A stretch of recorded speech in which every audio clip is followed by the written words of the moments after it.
ओम शांति। आज है 29 दिसंबर 2021 की साकार मुरली। आइए सुनते हैं बाबा के महावाक्यों को। मीठे बच्चे, तुम आधा कल्प के लिए सुखधाम में हॉलिडे मनाएंगे क्योंकि वहां दुख का नाम निशान नहीं है। प्रश्न: ब्राह्मण बच्चों को बाप ऐसी कौन सी युक्ति बताते हैं जिस युक्ति से वे अपना जीवन सफल बना सकते हैं? उत्तर: बाबा कहते, मीठे बच्चे, अपना जीवन सफल करना है तो अपना तन मन धन सब ईश्वरीय सेवा में लगाओ। फॉलो फादर, फिर देखना इसकी एवज में तुमको क्या मिलता है। आत्मा गोल्डन बन जाएगी, तन भी बहुत सुंदर मिलेगा, धन तो अथाह मिल जाएगा। गीत: आखिर वह दिन आया आज। ओम शांति। जब बाप ओम शांति कहते हैं तो दादा भी ओम शांति कहते हैं, बच्चे भी अंदर में कहते हैं ओम शांति। जब कोई भाषण करते हैं तो ओम शांति कहते हैं, वहां सब बैठे हुए भी कहते हैं ओम शांति। रिस्पॉन्ड जरूर देना होता है। अभी तुम बच्चे समझते हो आत्माओं और परमात्मा का अभिमिलन हो रहा है, गाया भी हुआ है। आत्मा परमात्मा अलग रहे बहुकाल, जिससे बहुत काल अलग रहते हैं उनसे ही सम्मुख मिलते हैं। वह आते हैं अपना पाठ बजाने। भक्ति मार्ग में जिसको इतना ढूंढते रहते हैं, आखिर वह दिन भी आता है जबकि बाप से मिलना होता है। सिर्फ एक भारत ही अविनाशी खंड है, बाकी सब हैं विनाशी खंड। नई दुनिया में तो सिर्फ भारत ही होता है, भारत का कभी विनाश नहीं होता है। यह तो है ही। अभी तो कितने खंड हैं। भारत में जब देवी देवताओं का राज्य था तो वहां कोई खंड नहीं था, सिर्फ भारतवासी ही थे और कोई मनुष्य नहीं थे। भारत में सिर्फ सूर्यवंशी देवी देवताओं का राज्य था। अभी उन्हों के सिर्फ चित्र रह गए हैं। यादगार तो रहना चाहिए ना। पहले कितना छोटा झाड़ होता है, उसको कहा जाता है राम राज्य, ईश्वरीय राज्य। ईश्वर की स्थापना है ना। अभी तो है आसुरी स्थापना और सत्युग की है दैवी स्थापना। ईश्वर की स्थापना आधा कल्प चलती है, फिर आसुरी स्थापना होती है जिसको रावण राज्य कहा जाता है। वह है निर्विकारी दुनिया और यह है विकारी दुनिया। दुनिया में कोई जानते नहीं कि यह दुनिया का चक्र कैसे फिरता है। देवी देवता फिर कहाँ गए, पावन सो फिर पतित कैसे बने। सीढ़ी उतरना होता है ना, कलाएं कम होती जाती हैं। जैसे चंद्रमा को ग्रहण लगता है तो कहा जाता है दे दान तो छूटे ग्रहण। अभी बाप कहते हैं 5 विकारों को छोड़ो। जब तुम रावण की जेल से छूटेंगे तो राम राज्य स्थापन हो जाएगा। वहां यह 5 विकार होते नहीं, यह भी किसको पता नहीं है। मनुष्य समझते हैं यह सदा से ही चले आते हैं। दुनिया में मनुष्यों की है अनेक मत, तुम्हारी है एक मत। इसको कहा जाता है अद्वैत मत। यहाँ है आसुरी मत। तुम जानते हो हम भारतवासी राम राज्य में थे, पूज्य सो पुजारी बने हैं। तुम बच्चों की बुद्धि में यह नॉलेज अभी बैठी है, हम ही पूज्य थे, फिर पुनर्जन्म लेते लेते पुजारी बने हैं। वह समझते हैं परमात्मा ही पूज्य पुजारी बनते हैं, उनकी ही सारी लीला है। सभी परमात्मा ही परमात्मा है, यह सबसे बड़ी भूल है।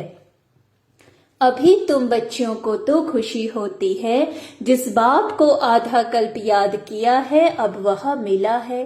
कहते हैं दुख में सिमरन सब करे, सुख में करे न कोई। वही आत्माएं फिर दुख में आती हैं तो बाप को याद करती हैं। सत्युग में कोई भी बाप को बुलाएंगे नहीं, तो अभी आत्माओं का परमात्मा से, परमात्मा का हम आत्माओं से मेला होता है। बाप ही ज्ञान का सागर है, इसमें पानी के सागर की बात नहीं। संगम पर देखो कुंभ का कितना बड़ा मेला लगता है। अभी सच्चा सच्चा मेला तुम्हारा लगा हुआ है। सब तो इकट्ठे मिल नहीं सकते, कोई कहां से आते हैं। मेले पर कितने लाखों मनुष्य जाते हैं स्नान करने, जन्म जन्मांतर यह स्नान करते आए हैं। कहते हैं यह मेला लगता ही रहता है, छोटा और बड़ा कुंभ भी कहते हैं। अब बाप तो एक ही बार आते हैं पतितों को पावन बनाने। गंगा पतित पावनी है तो क्या वह ज्ञान सुनाएगी? यहाँ तो पतित पावन बाप बैठ सृष्टि के आदि मध्य अंत का ज्ञान सुनाते हैं। बच्चे जानते हैं अभी दुनिया की हालत क्या है। विनाश तो बच्चों ने देखा है। अर्जुन तो यह ब्रह्मा ठहराना, यह तो है मनुष्य का रथ। यह बताते हैं हमने विनाश भी देखा, अपनी राजधानी भी देखी तब छोड़ा, घर आदि सब कुछ फट से छोड़ दिया। विनाश तो होना ही है, यह कोई नई बात नहीं है। यह है ईश्वरीय दरबार, इसमें कोई पतित को बैठना नहीं चाहिए, नहीं तो वह एकदम रसातल में चला जाएगा पतित बनने से। इसलिए पतित को आने का हुक्म ही नहीं है। ऐसे कोई आ जाते हैं, समझते हैं इन्हों को क्या पता कि हम विकार में गए। यह बड़ी गंदी चीज है। विलायत में 4-5 बच्चे पैदा करने वालों को इनाम मिलता है। सत्युग में तो एक ही बच्चा होता है, सो भी विकार की वहाँ बात नहीं। वहाँ तो रावण राज्य ही नहीं, वह है राम राज्य। कन्या शादी करती है तो कन्या को गुप्त रीति से बहुत कुछ देते हैं, जो किसको पता नहीं पड़ता। बाप भी कहते हैं बच्चे तुमको गुप्त दान देता हूँ, किसको पता पड़ता है क्या हम क्या दे रहे हैं। यह है गुप्त, कोई समझ नहीं सकते कि यह बीके विश्व के मालिक बनेंगे। यह तुम अभी समझते हो। हम विश्व के मालिक थे, फिर 84 जन्म लेते हैं। हम कल्प कल्प बाबा से वर्षा लेते हैं। कहते हैं बाबा हम कल्प कल्प आपसे मिलते हैं। कल्प पहले भी मिले थे। बाबा को ही राम कहते हैं। राम त्रेता वाला नहीं, उनको तो सिर्फ उनका बच्चा ही बाबा कहेगा। यह तो है बेहद का बाप। अब बाप तुम बच्चों को कहते हैं तुम बच्चों को दैवी गुण धारण कर ऐसा बनना है। इन देवी देवताओं की कितनी महिमा करते हैं, परंतु समझते कुछ भी नहीं। कहते हैं अच्युतम केशवम, अब कहाँ राम कहाँ नारायण, सबको मिला देते हैं, अर्थ कुछ भी नहीं निकलता। अभी तुमको नटशेल में सबको समझाया जाता है। द्वापर से लेकर यह भक्ति मार्ग शुरू होता है। 84 का चक्र लगाकर नीचे उतरना ही है। 84 जन्म गाए जाते हैं। बाबा ने पूछा यहाँ तुम बैठे हो तो क्या सब 84 जन्म लेंगे या कोई 80-82 भी लेंगे? क्या सब पास होंगे? क्या भागंती हो जाने वालों के जन्म कम जास्ती नहीं होंगे? अवस्था अनुसार ही हर एक का पाठ होगा ना। बहुत हैं जो आश्चर्यवत भागंती हो जाएंगे, फिर सत्युग में कैसे आएंगे? वह तो प्रजा में भी बहुत देरी से आएंगे, क्योंकि ग्लानि करते हैं। इतने सब थोड़े ही सूर्यवंशी में आ सकते हैं। नंबरवार पुरुषार्थ अनुसार माला बनती है। बाप तो ज्ञान का सागर है, कौन सा उसमें ज्ञान है यह भी कोई नहीं जानते हैं। तुमको अब ज्ञान मिल रहा है, वह तो सिर्फ स्तुति करते हैं, समझते कुछ भी नहीं। इसको कहा जाता है भक्ति मार्ग।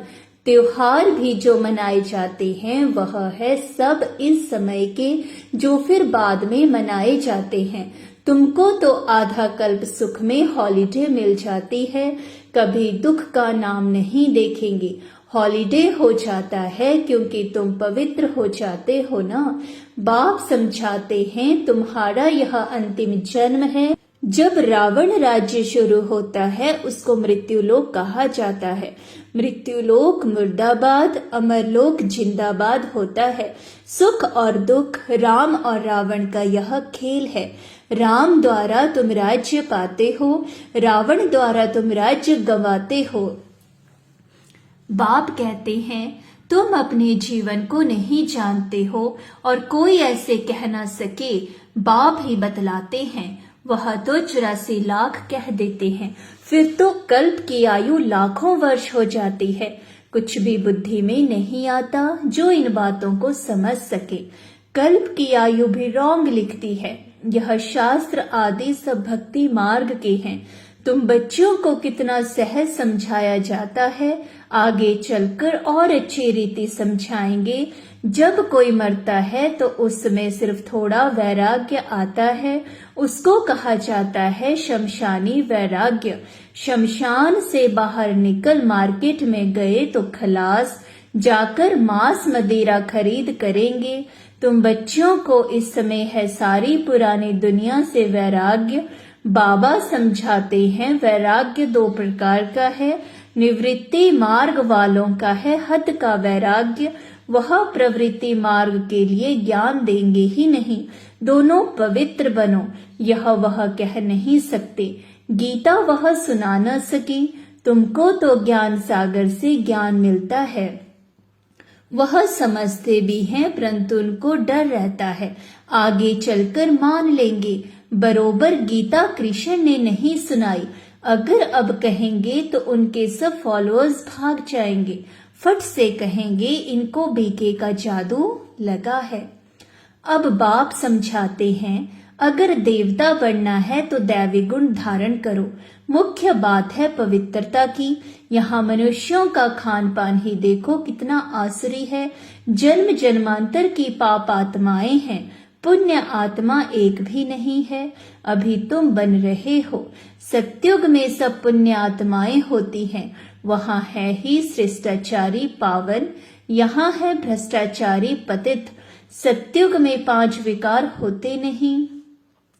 राम राज्य रावण राज्य में कितना फर्क पड़ जाता है। इनको तो रावण राज्य कहेंगे ना। पतित पावन एक ही गॉड फादर है। तुम जानते हो वह हमारा बेहद का बाप है। बेहद के बाप रचयिता को रचना याद करती है। बाबा ने समझाया है सत्युग में है एक बाप, फिर होते हैं 2 बाप, लौकिक और पारलौकिक। तुमको है 3 बाप, लौकिक, पारलौकिक, अलौकिक। भक्ति मार्ग में लौकिक बाप होते भी पारलौकिक बाप को याद करते हैं। यहाँ तो यह वंडरफुल है, बाप और दादा दोनों बैठे हैं। यह भी तुम बच्चे जानते हो, फिर घड़ी घड़ी भूल जाते हो। प्रजापिता ब्रह्मा तो गाया हुआ है ना, वह अभी ही मिलता है। प्रजापिता ब्रह्मा है साकार, वह है निराकार। निराकार और साकार दोनों इकट्ठे हैं, दोनों का हाईएस्ट पोजीशन है। इनसे बड़ा कोई होता नहीं। और कितना साधारण रीति बैठे हैं। पढ़ाई भी कितनी सहज है बच्चों के लिए। बाप सिर्फ कहते हैं अपने को आत्मा समझो। आत्मा अविनाशी है, यह देह विनाशी है। एक शरीर से आत्मा निकल जाकर दूसरा शरीर लेती है। तुमको रोने की दरकार नहीं है। मनुष्य शरीर को याद करने से रोते हैं, तुमको रोने की दरकार नहीं। सत्युग में कभी रोते नहीं, वहां है ही मोहजीत। यह सब बातें तुमको संगम पर ही समझाई जाती हैं। तुमको यह लक्ष्मी नारायण का चित्र देखकर बहुत खुशी होनी चाहिए। इसलिए बाप ने कहा है यह लक्ष्मी नारायण त्रिमूर्ति का बैज व मेडल जेब में डाल दो। घड़ी घड़ी पॉकेट से निकाल कर देखो। ओहो, हम तो यह बनने वाले हैं। बहुत खुशी होगी। औरों को भी दिखाकर खुश करो कि हम यह बन रहे हैं। देखने से खुशी होगी। मैं तो शिव बाबा का बच्चा हूँ, मुझे किसी बात की क्या परवाह करनी है। कुछ घाटा पड़ा सो क्या। हम तो भविष्य 21 जन्मों के लिए पदमपति बनते हैं। देखो बाबा ने सब कुछ दे दिया, फिर फायदे में है या घाटे में है। बाबा अब सम्मुख समझा रहे हैं, तुम्हारा यह धन दौलत सब कुछ मिट्टी में मिल जाने वाला है। अपना जीवन सफल करना है तो अपना तन मन धन इसमें लगाओ, फिर इनके एवज में देखो तुमको क्या मिलता है। आत्मा भी गोल्डन बन जाती है तो तन भी सुंदर, धन तो अथाह रहता है। अच्छा, मीठे मीठे सिकीलधे बच्चों प्रति मात पिता बाप दादा का याद प्यार और गुड मॉर्निंग। रूहानी बाप की रूहानी बच्चों को नमस्ते।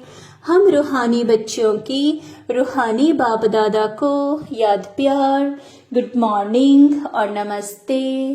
धारणा के लिए मुख्य सार नंबर 1, मैं शिव बाबा का बच्चा हूँ। मुझे भविष्य 21 जन्मों के लिए पदमपति बनना है। इसी खुशी में रहना है और सबको खुश करना है। किसी बात की परवाह नहीं करनी है। नंबर 2, एक बाप की अद्वैत मत पर चलकर बेहद का वैरागी बनना है। एक बाप को फॉलो करना है। वरदान, रुहाब और रहम के गुण द्वारा विश्व नव निर्माण करने वाले विश्व कल्याणकारी भव। विश्व कल्याणकारी बनने के लिए मुख्य 2 धारणाएं आवश्यक हैं। एक ईश्वरीय रुहाब और दूसरा रहम। अगर रुहाब और रहम दोनों साथ साथ और समान हैं तो रूहानियत की स्टेज बन जाती है। तो जब भी कोई कर्तव्य करते हो व मुख से शब्द वर्णन करते हो तो चेक करो कि रहम और रुहाब दोनों समान रूप में हैं। शक्तियों के चित्रों में इन दोनों गुणों की समानता दिखाते हैं। इसी के आधार पर विश्व नव निर्माण के निमित्त बन सकते हो। स्लोगन, बाप के प्यार के पीछे व्यर्थ संकल्प न्यौछावर कर दो, यही सच्ची कुर्बानी है। बाप के प्यार के पीछे व्यर्थ संकल्प न्यौछावर कर दो, यही सच्ची कुर्बानी है। शुक्रिया बाबा, शुक्रिया।